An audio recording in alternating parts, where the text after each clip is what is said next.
Добар ден, почитувани, ова е најновата Телма амбуланта. Црвенилото на лицето е чест проблем што се влошува во студените месеци. Дали кожата е само иритирана или во позадина стои некаква здравствена причина? Како се проценува дали црвенилото е знак на себоруичен дерматитис, розацеа, псориаза, лупус или акни? Може ли лекарот само со поглед да ја постави диагнозата или е неопходна дермоскопија при разликувањето на овие различни болести што предизвикуваат слично црвенило на лицето? Кои грешки најчесто ги прават пациентите при самостојното лекување на црвенилото? На оваа тема денеска разговараме со доктор Верче Тодоровска, дерматолог. Останете на Телма, а вклучете се и со ваши прашања во програма. Се гледаме набрзо со гостинката во студиото.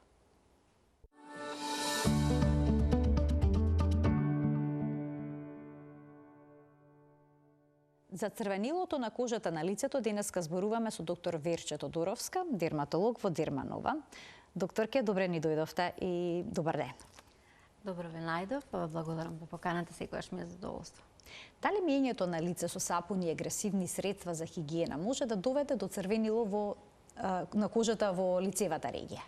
Секако, особено во овие студени денови, бидејќи надвор е студено и сув воздухот, внатре е топло и суво, така да водата во горните слоеви на кожата испарува многу лесно и многу лесно доаѓа до дехидратација на кожата. Ако на тоа додадеме и поагресивни средства за миење, тогаш имаме готов рецепт за црвенило, иритација, пецкање, чешкање.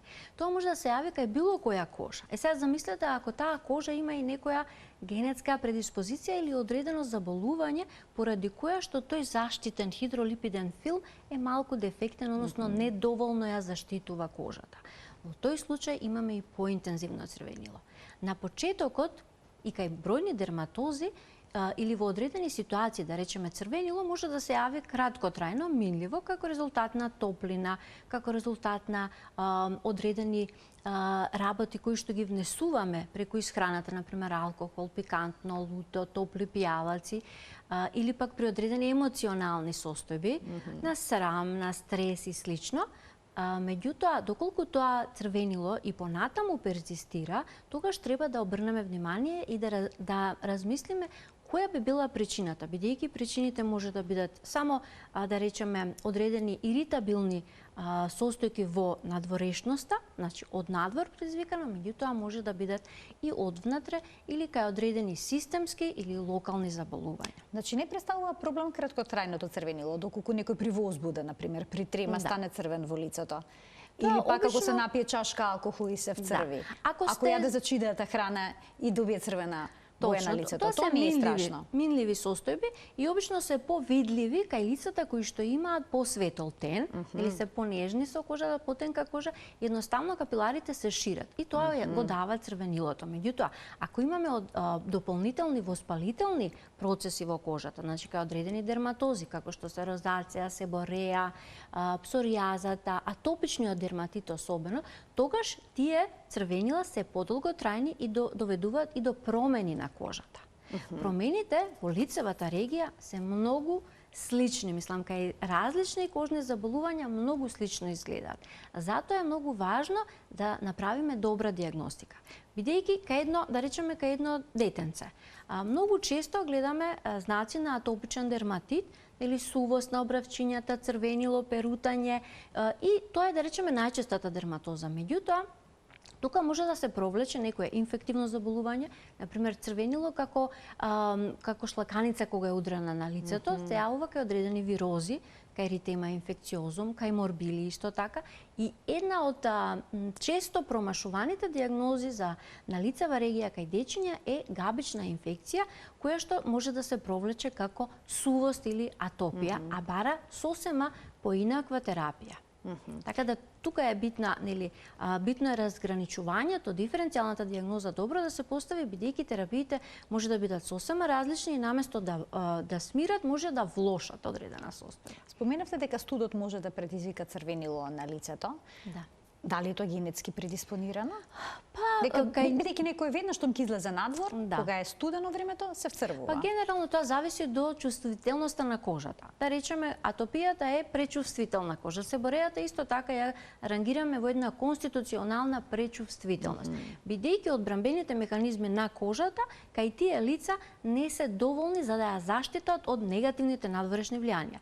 Бидејќи освен сувиот воздух, студенилото, имаме и аерозагадување исто така да сето тоа знае многу лошо да влијае кај секого, кај некого повеќе, кај некого помалку, зависно од типот на кожата и дали има некоја подлога, што нели може да кажеме генетика, односно пречувствителност, конституција на кожата која бурно реагира на надворешни траси. Може ли кожата бурно да реагира и доколку лицето го измиеме со многу топла вода или пак се тушираме со врела вода? Па врелата вода што прави? Ги раствара маснотиите. Кога миеме садови, нели со топла вода полесно се мијат.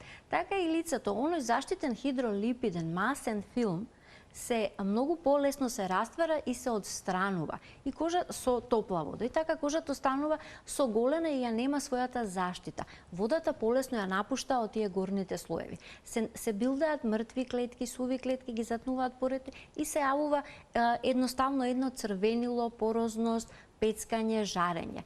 Затоа најдобро е со млака вода да се мие лицето, значи ни ладна, бидејќи ладната во почеток ги собира крвните садови, а потоа тие реактивно се шират. Така да не чини ни многу ладно да се користи. Значи ниту многу ладно, ниту многу топло, со млака вода е идеално. Да, и особено да има малку, како да кажам, разлика во негата во зимските месеци и во летните месеци. Ова е генерално за сите, бидејќи во зимските месеци кожата бара поконзистентна, побогата крема, која што ќе го надокнади тој заштитен хидролипиден слој и да не користиме многу силни исушувачки средства за миење, сапуни и така натаму, да бидат поблаги. Ако имате веќе некој проблем, како акне, себореја, розација, тогаш дефинитивно треба да внимавате со како ја одржувате кожата во овие месеци.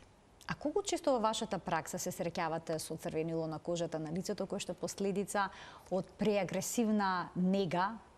Велам агресивна нега бидејќи има дневни рутини, ноќни рутини, пладневни рутини. Се користат креми со ретиноли, со разни додатоци. Дали сето тоа може да доведе до црвенило на кожата на лицето? Може, и тоа многу често, особено и кај помладата возраст, бидејќи тие сакаат нели со повеќе препарати или со почесто да речеме измивање лицето да надминат некој проблем како акните или пак некои фини мали линии што само тие немаат никаков проблем спроведуваат само тие ги гледаат или проширените пори, тоа е најголемиот проблем на младата популација што воопшто не е проблем, туку е наметнат од оние филтрирани фотографии што ги гледаме на социјалните мрежи. Тој само фрустрира повеќе, а не е никаков проблем. Имав еден случај во кој што млада девојка, мислам дека имаше околу 20 на години, со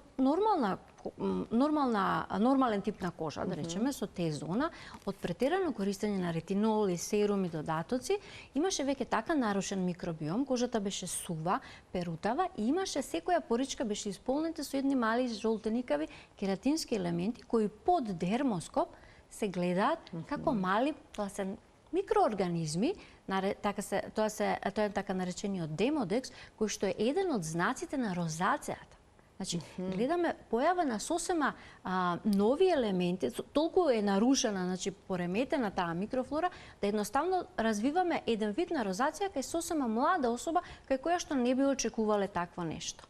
Така да многу е битно. Значи козметиката може да доведе до тоа? Да, може и козметиката, затоа треба да биде балансирана, хидрирачка и да не биде претерано агресивна, да биде прилагодена за вашиот тип на кожа. За акните, да речеме, кај младата популација, кои што се чести нели во пуверететскиот и адолесцентниот период, во зимскиот период бидејќи користат многу исушувачки средства, ретиноли, бензоил пероксид, салицилна и останати нели препарати кои што ја исушуваат кожата, бидејќи е нели многу масна, меѓутоа тие во исто време ја дехидрираат. И овие непогодни услови доведуваат до појава дополнително црвенило и исушеност. Тие велат, докторка, јас немам, како акнија имам сува кожа. Кожата не е сува, туку е дехидрирана и само бара малце повеќе хидратација и малку разречување на тие исушувачки средства кои што се става, да речеме, може да се става и ретинолот 2 пати, 3 пати неделно, не мора секоја вечер во овие исушувачки периоди, или има сендвич техника каде што се става со хидрирачка крема која што е наменета за тој тип на кожа, која нема да затвори пори, туку само ќе ја хидрира и ќе ја смири, нема да има црвенила. Потребно ли е постепено да се научи кожата на ретинолот? Тоа сигурно, да. Значи, во било кои услови, поготово е во зимските, значи секогаш се почнува постепено, например, еднаш неделно, само навечер, нели се користи, 2 пати неделно, потоа 3 пати неделно, и тоа да се прави на 2 недели интервали, на подолги интервали. Ако забележите иритација, може да се вратите на поретко, бидејќи конзистентното и долготрајното континуирано употребување на овие препарати дава резултати. Значи, на долги патеки. Немаме тука магично стапче да преку ноќ имаме добри ефекти. И токму поради тие, нели, сакани брзи резултати, се прибегнува кон многу често аплицирање на средства кои што не би требало толку често да се користат. Дали кожата на лицето кај повозрастните посклона кон црвенила? Вака се, како што кажав, кај дечињата што обично гледаме одредени состојби, така и кај возрастните може да, мислам, нивната кожа е многу потенка. Циркулацијата е намалена. Лојните жлезди помалку лачат. Склона е кожата кон трауми, бидејќи нема доволна заштита, нема ни подлога, колагенот е изгубен, така да кај повозрастната кожа може да видиме од, да речеме, проширени капилари, подкожни крварења, кога имаме и мала траума, претерана сувост, а од друга страна пак, или спорост за здравување на одредени промени, од друга страна пак кај одредени невролошки состојби може да видиме знаци на типичен себороичен дерматит или периорален дерматит, исто така поради хормоналните флуктуации кои што се јавуваат во тој период. Така да секоја возраст си носи одредени, да речем, предиспозиции или одредени карактеристики кои ние треба како дерматолози да ги знаеме, за да ја прилагодиме негата и терапијата на прво место, нели, кон тие специфики на уникатниот на единечен пациент. А можеме ли ние во домашни услови самите да процениме дали се работи за црвенило на кожата на лицето поради иритација, например, поради нарушената бариера, како последица на користење на сапун или пак агресивна козметика, или пак има некакво воспаление во позадина или болест?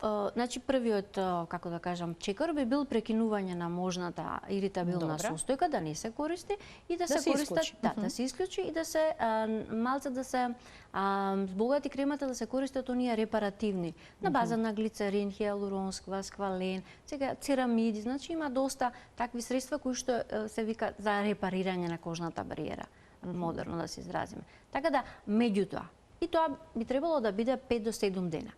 Доколку за тој период вие немате подобрување и покрај тоа што сте го исклучиле можниот иритабилен фактор, треба да се јавите на дерматолог, бидејќи има многу кожни состојби кои што може да бидат, нели, како дерматози, кожни заболувања на лицето, кои треба да се третираат, не може само така, или пак има и внатрешни системски заболувања кои што се манифестираат во пределот на лицето. На прво место, не секогаш црвенилото на лицето е поврзано со дерматолошки болести, може да бидат и системски. Да, затоа е многу битно да не се прибегнува до нели прва помош од кортикостероидна крема од аптека. Бидејќи тоа ќе ја наруши бариер, мислам едноставно клиничката слика ќе ја смени и кога ќе треба да дојде пациентот на преглед нема да можеме да поставиме точна дијагноза. Лупусот е еден од најчестите, особено кај жените во средна возраст, и се јавува како пеперутка во предел на образите. Меѓутоа интензивно црвен и дури има и оток. И некогаш знае да биде испровоциран од изложеност на сонце. Во тие ситуации секогаш прашуваме дали има дополнителни системски симптоми од типот на болки во зглобовите, промена на телесна тежина, било каква друга симптоматологија. Тоа е лупусот. Исто така има една друга системска болест, тоа се дерматомиозитот, кој што се јавува дури и кај млада популација. Тој оди со црвенило кое е малку ливидно и е нагласено на очните капаци, дури се некако како спуштени, околу очите, пак на образите и се јавуваат мали црвени точки или како брунчиња на малите зглобчиња. Кај дерматомиозитот може да има и дополнителни системски симптоми од типот на слабост во мускулатурата на рамењата и карлицата, така да кај тие пациенти почувствуваат одеднаш дека причешлањето им оди тешко, тешко ја дигаат раката или пак станувањето и седнувањето е потешко. Така да не е за занемарување било какво црвенило во лицевата регија, бидејќи овие системски заболувања можат да се препознаат и најдобро е тогаш да се дијагностицираат за да не напредуваат и да ги зафатат внатрешните органи. Ајде да ги разгледаме дерматолошките причини, дерматолошките болести кои што доведуваат до црвенило на лицето. Така. Како изгледа црвенило од себороичен дерматитис? Себороичниот дерматитис се јавува типично во типични регии. Значи сите се на лицето, меѓутоа си имаат некои предилекции, велиме. Околу вегите, околу носот, на скалпот многу често се јавуваат и на било која, да речеме, себороична регија. Тоа се регии кај што има многу лојни жлезди. Себороичниот дерматит е состојба во која имаме нарушено лачење на лојните жлезди и известна имунолошка хиперреактивност. Така да може да се јави под аксилите, тука на градите и исто така да се јави на препоните. Самото црвенило е најчесто со жолтеникава нијанса и има перутање. Меѓутоа, слично може да биде и кај розација, значи не е секогаш клиниката не ни е доволна за да направиме дистинкција.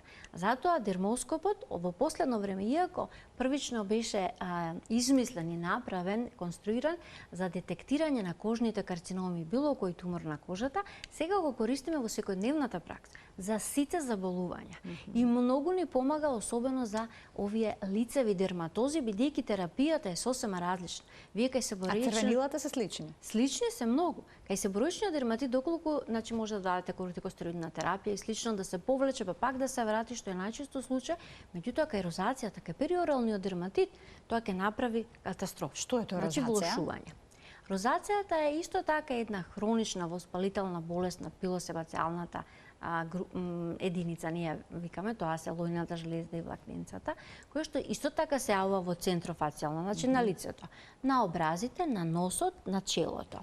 Кај розацијата може да има, да речеме, само проширени капиларчиња, може да има појава на гнојарчиња како акни. И доколку се јави кај помлада возраст, многу често се лекува како акни, што е сосема погрешно. Може да се јави исто така и перутање и најтешката форма која што кај повозрастните се јавува е зголемување или хипертрофија на лојните жлезди на носот и едноставно зголемување и појава на така наречена ринофима. Меѓутоа, ова е пример баш за телеангектази или проширени капиларчиња, кои што се еден од знаците на розација.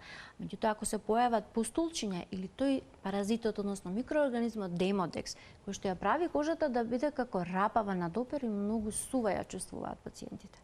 Со помош на дермоскопот, и тоа е овој најновиот тип кој што покрај обичното светло има и така наречено сино UV светло, под кое флуоресцираат тие мали микроорганизми, нивните опашки ги гледаме, велиме, и кератинските елементи, и флуоресцираат со точно одредена синкава беличаста боја. И ние можеме да ги видиме.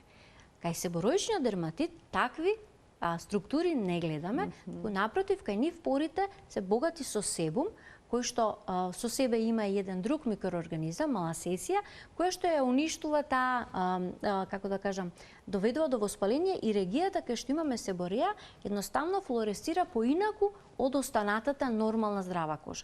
Бидејќи секогаш себорејата па и розацијата се местимично присутни.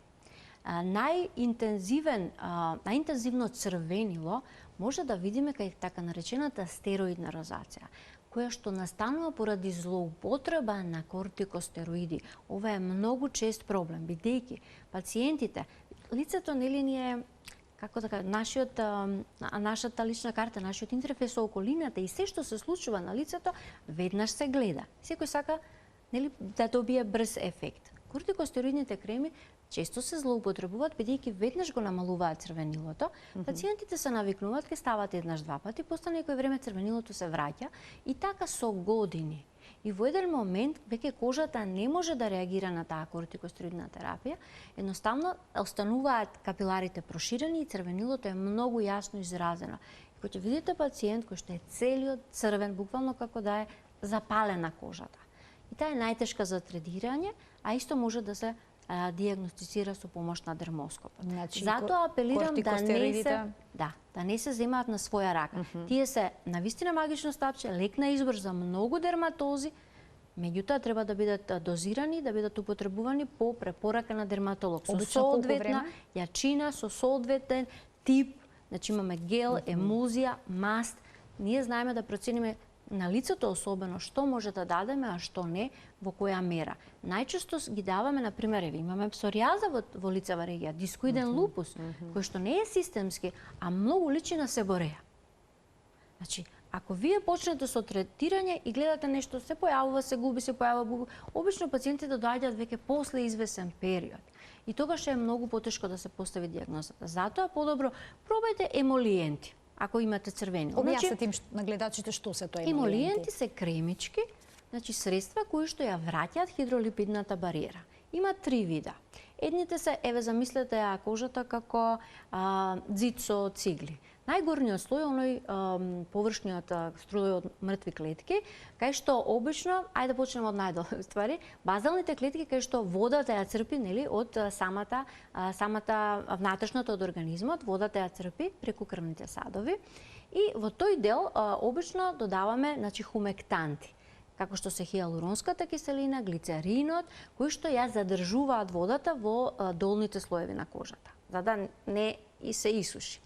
На горниот слој ставаме масни емолиенти, така наречени оклузиви, кои што ја затвараат кожата, едноставно како да ставите, нели, една фолија која што не дозволува водата да испари, на тој начин да не се пресуши кожата, а тука се тие оклузиви се обичен вазелин, парафин.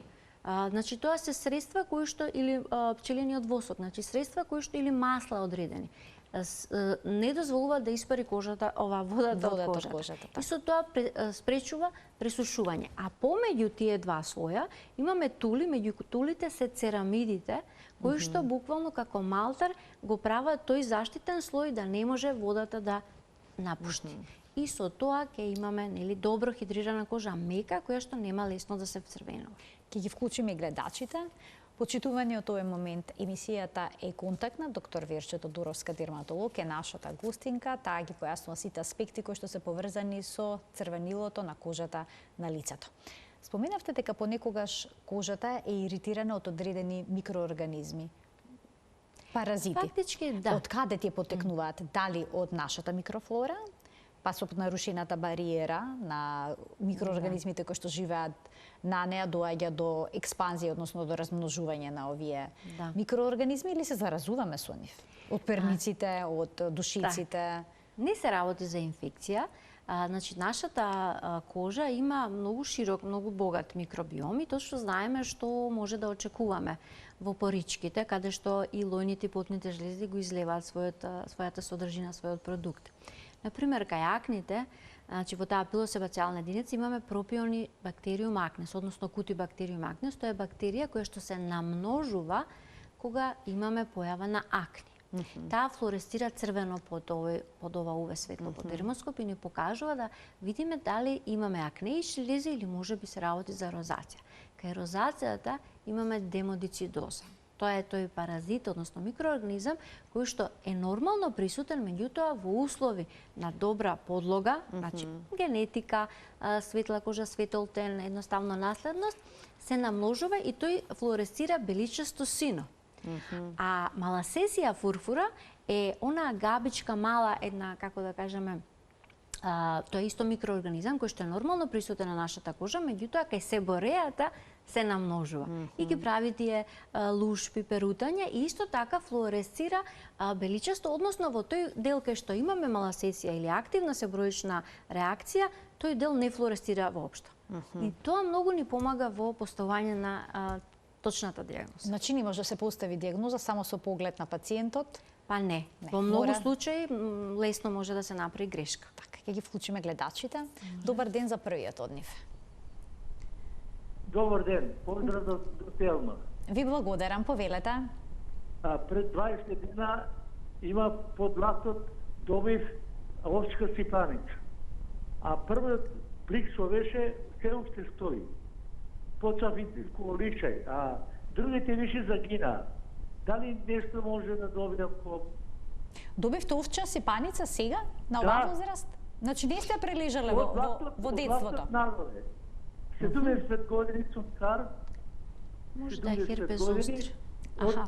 лактот надолу. А кажете Да. ми, болка чувствувавте? Тогаш чувствува болка, сега Така, не. веројатно сте имале херпес зостер сте имале, Да. предпоставувам. Добро.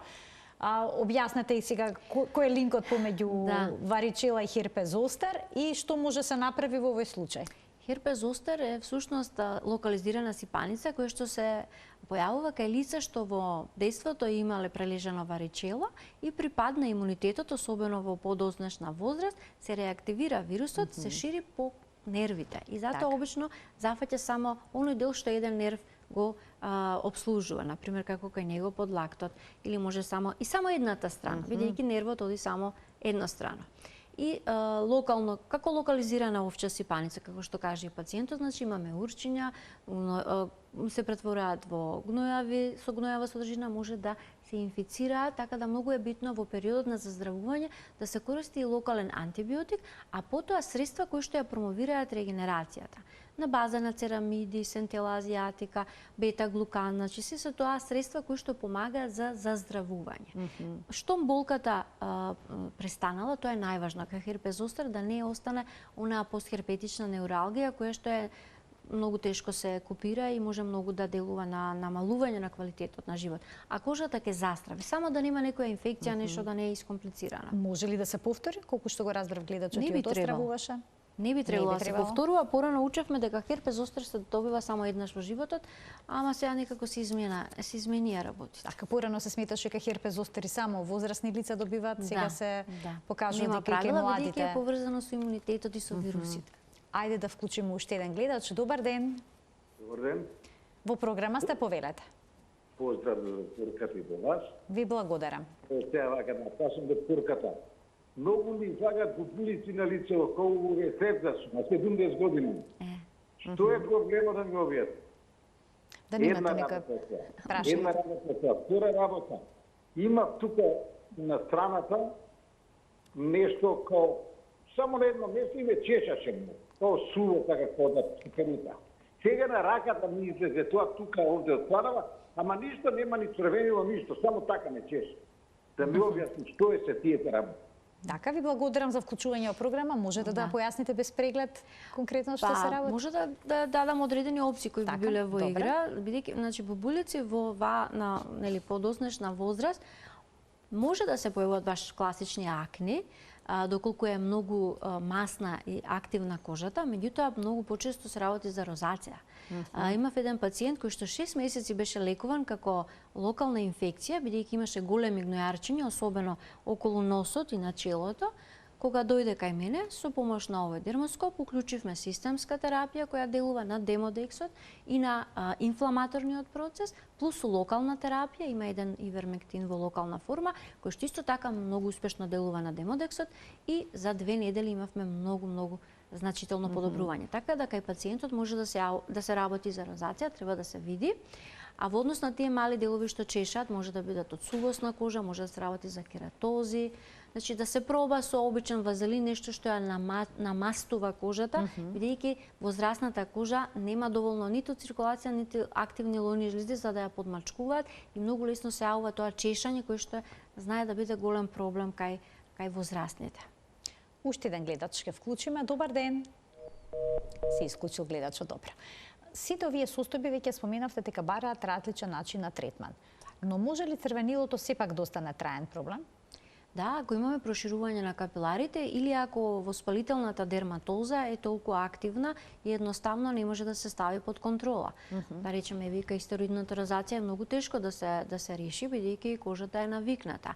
Имаме и одредени заболувања како дискоидниот лупус, например, кој што на почетокот почнува со воспалителни како плочки црвени со лесно перутање, се јавува и на лицето и на скалпот. На скалпот доведува и до загуба на коса, а на лицето тие црвени плочки со тек на времето ја губат бојата и едноставно оставаат како лузни, во центарот бледеат, а на периферијата остава дури и пигмент. Значи секоја дерматоза различно се развива со тек на времето.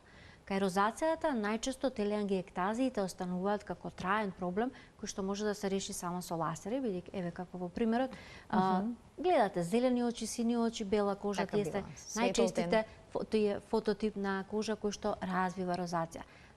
телеангиектазите не може да ги решите со локална терапија. Значи тоа се тие некои трајни промени што остануваат. Има и некои други поретки состојби како лупус милиарис, например, што е нешто помеѓу розација и лупус, кој што исто така бара и системска терапија и во подолги режими.